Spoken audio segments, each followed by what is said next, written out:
Parang nalunok ni Claire Castro ang ikapitong bola ng Dragon Balls na sa mid.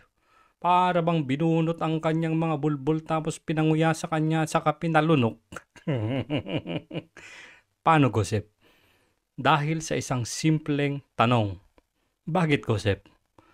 Gamit-gamit ang logic.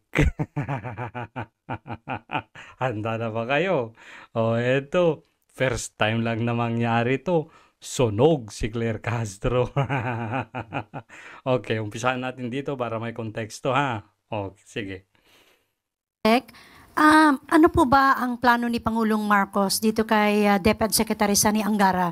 Kasi at one point nabanggit din po ang pangalan ni Secretary Angara na di umano kasama doon sa mga nakinabang sa kickback sa flood control projects. Magsasubmit din po ba si Senator Angara ng resignation letter if ever tatanggapin ba ni Presidente? Di ba nga nababanggit daw si si Secretary Pangandaman at saka si Lucas Bersamin. Kaya nag-resign daw sila due to delikadesa. Parang hindi. Tignan nyo sasagot niya dito. It's just a hypothetical question. Hindi Yabang-yabang pa niya, di ba? po natin masasabi.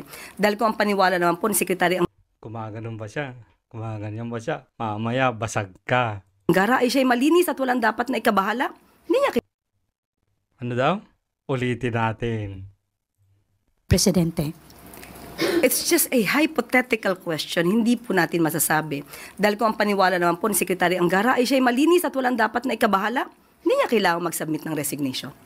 Kung malinis daw siya, wala siyang dapat ikabahala at hindi niya dapat mag-submit ng resignation.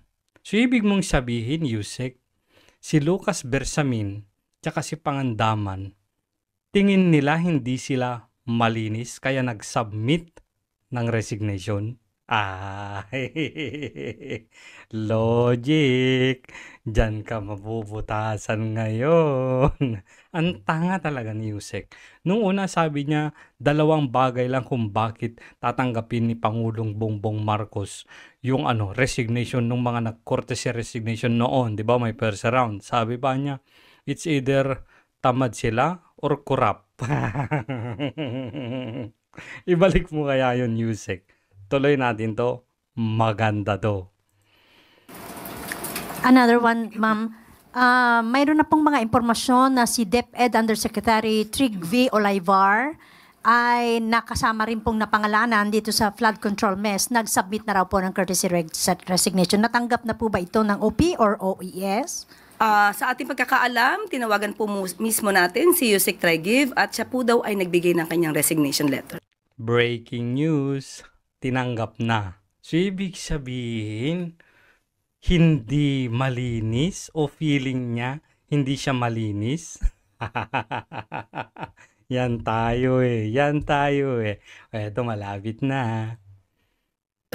Kahapon. Na po ito. Kahapon pa lamang po. Okay. So, hindi pa po tinatanggap. Hindi po natin alam kung nabasa na po ng Pangulo, pero pinadala na po kahapon. Okay, salamat. Hindi siya malinis, grabe. Kaya nangamba siya. One related question from Katrina Domingo. Eto na. Handa na ba kayo?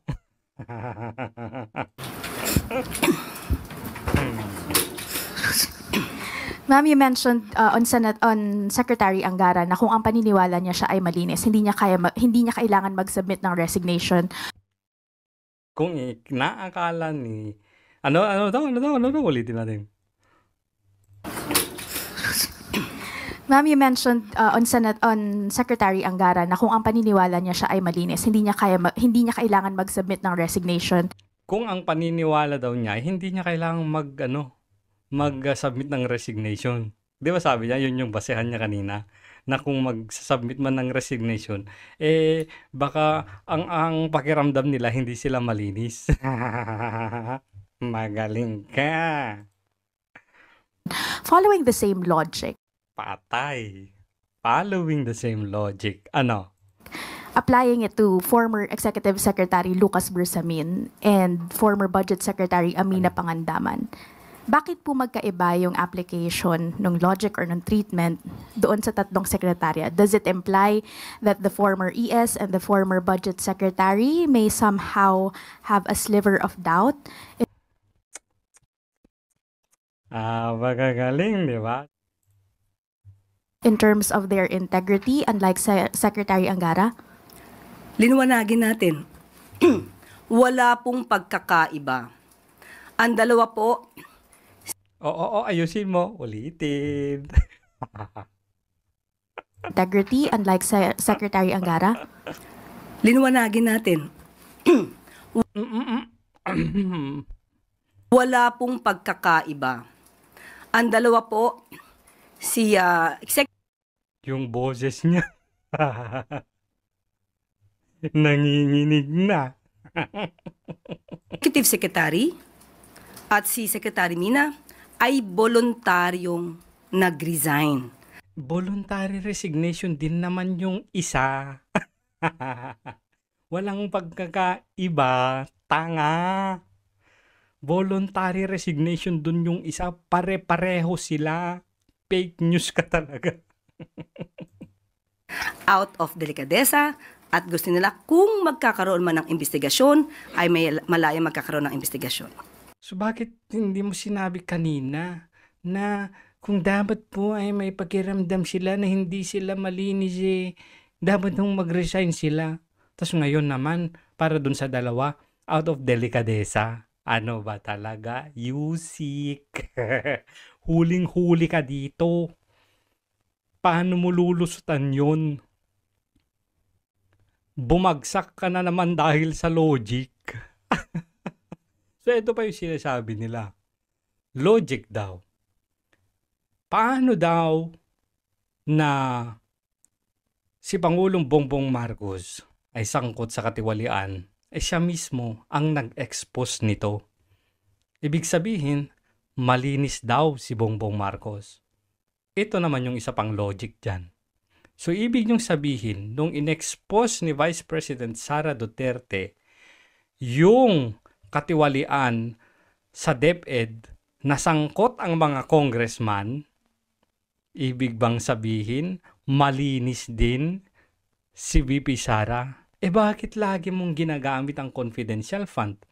Lagi mong ginagamit yung mga ghost students. Lagi mong ginagamit yung mga issue niya dyan sa DepEd. Di ba? Siya din ang nag-expose ng katarantaduhan nilang ginagawa sa budget. Ay, logic. Bagsak ka talaga, Claire Castro. Propagandista ka lang talaga. Tuloy natin tong katangahan niya. Ang Secretary Sani Angara, wala naman po siyang voluntaryong pagre-resign. At ang sabi po natin, walang voluntaryong pagre-resign. So, kung involuntary yung pagre-resign, hindi na nila yung pakiramdam. Hindi na nila sariling pakiramdam na malinis ba sila o may bahid ba sila ng korupsyon. Kasi sa pilitang pinaresign, ano yun? Voluntary resignation, meron ba yun? O kaya involuntary resignation? Pag resignation kasi, yung tao kusay. Di ba? kahit po nag-resign si ES Lucas Bersamin at si Secretary Mina, nandun pa rin po ang tiwala ng Pangulo sa kanila. Ay, ganon. Di ba sabi mo na you are serving, the undersecretaries are serving under the trust and confidence of the President. So, nag-voluntary resign sila, pero tinanggap ni Bongbong Marcos. Anong ibig sabihin nun? Na nawala na yung trust and confidence nila sa kanila. Bakit? Kasi pwede naman niyang hindi tanggapin. Sinabi bang irrevocable? Parang hindi naman eh. Voluntary resignation lang naman ang sinabi. Pwedeng tanggihan, pwede ding tanggapin. Kaya nga, yung hypothetical question kanina ay kung si Rex Gatchalian ba ay magbo-voluntary resignation, tatanggapin ba ng Pangulo? Bakit yun ang tinanong? Kasi may option kung tatanggapin niya o hindi.